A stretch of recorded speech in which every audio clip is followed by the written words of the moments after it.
Welcome back. Well, we've got some breaking news from Toyota. Now, the automaker says that it's going to suspend donations to members of Congress who voted to overturn the U.S. elections. We have Yahoo Finance's senior columnist Rick Newman here with some of the latest details. So, Rick, tell us more about this decision from Toyota.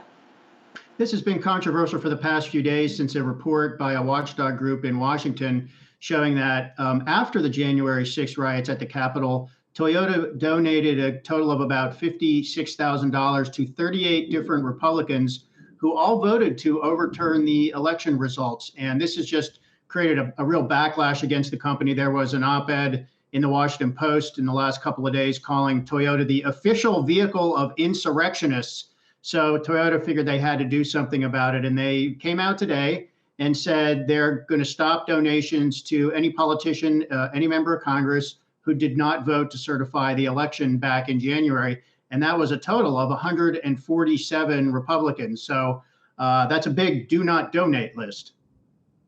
And how much, again, did Toyota donate to all of them, either individually on average or combined?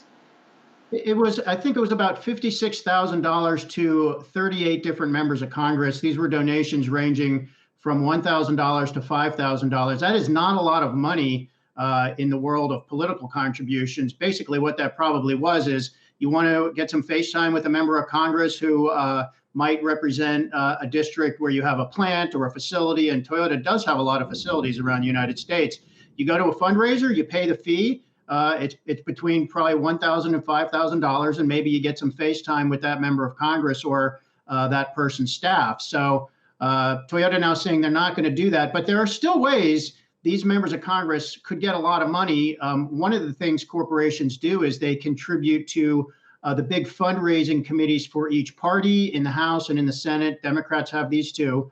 And then those committees can take that money and they can donate to members. There are all other kinds of ways to sort of donate money to intermediate committees, which then in turn can fund these 147 Republicans or any member of Congress they want to, any candidate they want to in either party. So these members of Congress are still going to be able to get money. It's just going to have to be indirect. And of course, in the U.S. political system, unfortunately, there are a lot of ways to hide money. So I know you said that they mentioned that Toyota was the official vehicle of insurrectionists, but just as you were saying that, I was thinking, look, Toyota's not the only one, not the only company by a long shot. And you and I have talked about this so many times, that is donating not just to those congressional members, but to all members of Congress. Are there indicators that there are other companies that are also funding some of these same congressmen and women, or perhaps other companies that might be following in Toyota's footsteps as well, that might have been named and shamed as a part of that report?